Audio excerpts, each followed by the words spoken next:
आप सुन रहे हैं समाचार एजेंसी ऑफ इंडिया की साई न्यूज में ऑडियो बुलेटिन। नमस्कार, ये समाचार एजेंसी ऑफ इंडिया है। अब आप साई न्यूज की समाचार श्रृंखला में सुनिए शुक्रवार 17 सितंबर 2021 का प्रादेशिक ऑडियो बुलेटिन। विश्व के प्रसिद्ध पर्यटन क्षेत्र ओरछा के पास स्थित लाड़पुर गांव देश के 3 सबसे अच्छे टूरिज्म क्षेत्र बेस्ट टूरिज्म विलेज में शामिल होने जा रहा है।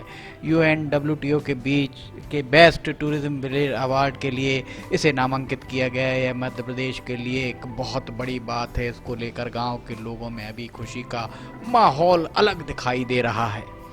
यहाँ की आबो हवा, प्राकृतिक सौंदर्य, रहन सहन और खान पान पर्यटकों के लिए पसंदीदा जगह बनता जा रहा है।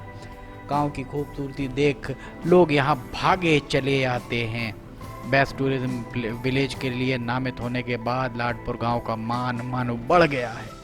प्रदेश में मात्र 3 गांवों का चयन हुआ है। पूरे देश में, माफ कीजिएगा, प्रदेश नहीं पूरे देश में मात्र 3 गांवों का चयन हुआ है, जिसमें मेघालय का कांती कांगतोंग ग्राम, तेलंगाना का पंचपेली गांव और मध्य प्रदेश के ओरछा के पास लाड़पुर गांव को शुमार इसमें किया गया है। यह मध्य प्रदेश के लिए बहुत ही बड़ी और सम्मान की बात है। लाड़पुर गांव को खास United Nation World Tourism Organization award में बेस्ट टूरिज्म प्लेस की श्रेणी के लिए नामांकित किया गया है।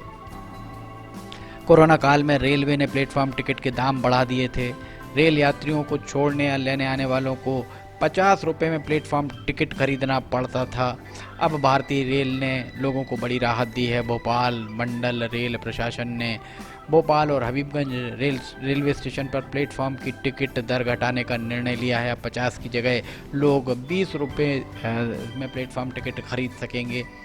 17 और 18 सितंबर की दरमियानी रात 12 बजे से रेलवे स्टेशन पर जाने वाले यात्रियों को 50 रुपये की जगह 20 रुपये का टिकट लेना होगा। इसके पूर्व इन दोनों स्टेशनों पर प्लेटफॉर्म टिकट की कीमत 50 रुपये प्रति व्यक्ति कर दी गई थी, जिसे 18 सितंबर 2021 से 20 रुपये प्रति व्यक्ति करने की जा रही है। रेलवे ने अपने परिजनों को स्टेशन पर छोड़ने और स्टेशन से लेने जाने वाले या नागरिकों से अनुरोध किया कि बहुत ज़रूरी होने पर ही प्लेटफॉर्म टिकट लेकर प्लेटफॉर्म में प्रवेश करें।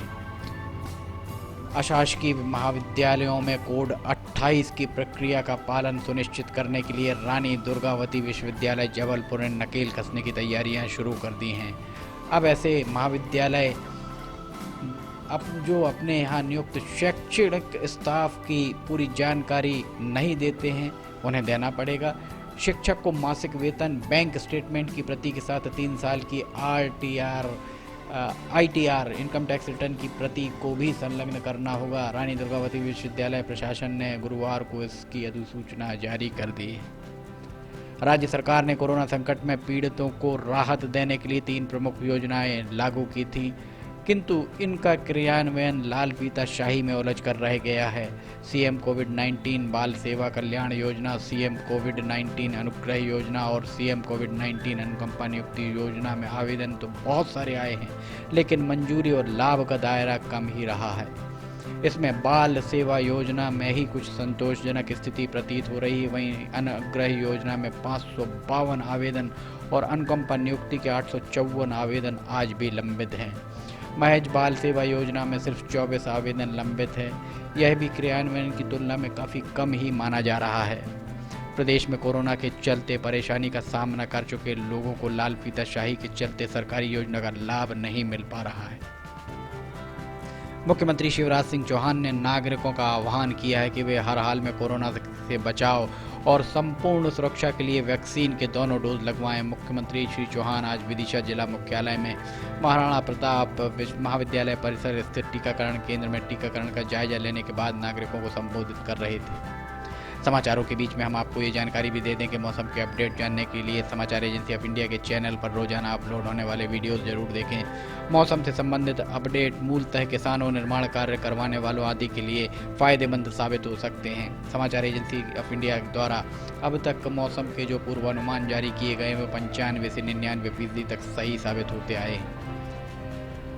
केंद्रीय गृह मंत्री अमित शाह नर्मदा महाआरती में शामिल नहीं होंगे। केंद्रीय संस्कृति मंत्रालय ने इसकी अनुमति नहीं दी है। इसका अर्थ यही हुआ कि उनके पूर्व निर्धारित कार्यक्रमों में किसी भी प्रकार का फेरबदल नहीं होगा। केंद्रीय मंत्री शनिवार को जबलपुर शहर पहुंच रहे हैं। वे जबलपुर में गैरीसन ग्राउंड में जनसभा को संबोधित करेंगे। इसके अलावा जो कार्यक्रम उनके तय हुए उसमें आदिवासी जननायक शंकर शाह एवं रघुनाथ शाह के प्रतिमा स्थल पहुंचकर माल्यार्पण, जनजातीय नायकों का गौरव सम्मान, नारी शक्ति पर केंद्रित उज्ज्वला योजना व समृद्ध तथा आत्मनिर्भर मध्य प्रदेश शामिल हैं।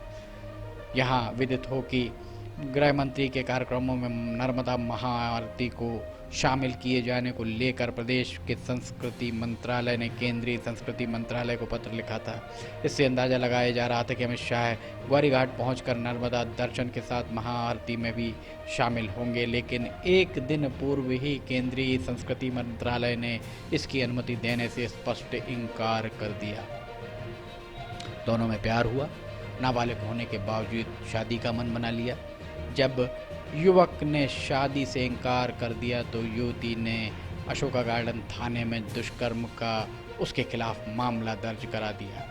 ये मामला भोपाल के अशोका गार्डन क्षेत्र का है और अशोका गार्डन पुलिस मामले की जांच में जुट गई है। अशोका गार्डन पुलिस के अनुसार 17 साल 11 माह की किशोरी को वहीं भीमनगर बस्ती में रहने वाले एक 17 साल के किशोर से उसकी 4 साल पहले दोस्ती हुई। दोनों की दोस्ती पर प्यार का परवान चढ़ती गई। युवती ने पुलिस को बताया कि 1 जून 2021 को उसका मित्र उसे लेकर Vardhaman green park colony Ashoka garden पहुंचा, जहां उसके साथ युवक ने दुष्कर्म किया। युवती ने इसका विरोध किया तो युवक के द्वारा, आरोपी के द्वारा वादा किया गया कि वो बालिग होते ही शादी आपस में कर लेंगे। इसके बाद किशोरी के साथ उसने कई बार दुराचार किया। हाल ही में युवक भीमनगर से अशोका गार्डन इलाके में रहने आ गया। वह उसे वहां बुलाकर ज्यादती करता रहा। इसी बीच नाबालिग की मां को ये बात पता चली। नाबालिग की मां ने दोनों परिवारों के बीच बैठकर शादी की बात चलाई और अंततः तय हुआ कि दोनों के बालिग होते ही उनका विवाह कर दिया जाएगा। हाल ही में किशोर ने शादी से मना कर दिया। इस पर नाबालिग ने थाने में जाकर किशोर के खिलाफ मामला दर्ज करा दिया। पुलिस बाल अपचारी की तलाश में जुटी हुई है। सागर जिले के नरयावली में युवक और युवती आग से पूरी तरह झुलसे हुए मिले।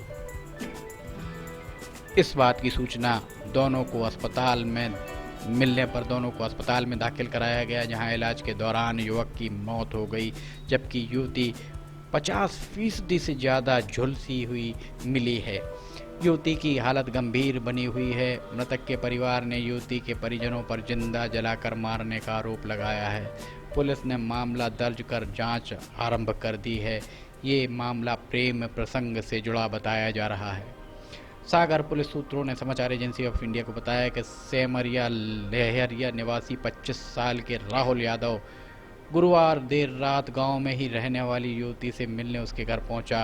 रात करीब 1:30 बजे राहुल के चिल्लाने की आवाज़ सुन के उसके परिवार वाले मौके पर पहुंचे तो देखा राहुल झुलसा हुआ पड़ा हुआ था। उसके साथ उसकी प्रेमिका भी पड़ी हुई थी। उसके बाद परिजनों ने डायल 100 पर इसकी सूचना दी। मौके पर पहुंची पुलिस ने प्रेमी प्रेमिका को बीएमसी में एडमिट कराया, जहां इलाज के दौरान राहुल की मौत हो गई। आप सुन रहे थे समाचार एजेंसी ऑफ इंडिया की साई न्यूज़ में लिमटी खरे से शुक्रवार 17 सितंबर 2021 का प्रादेशिक ऑडियो बुलेटिन। रविवार 19 सितंबर 2021 को एक बार फिर हम ऑडियो बुलेटिन लेकर हाजिर होंगे। यदि आपको ये ऑडियो बुलेटिन पसंद आ रहे हो तो आप इन्हें लाइक, सब्सक्राइब और शेयर ज़रूर करें। फिलहाल आपसे अनुमति लेना चाहेंगे। हम फिर हाजिर होंगे। जय हिंद।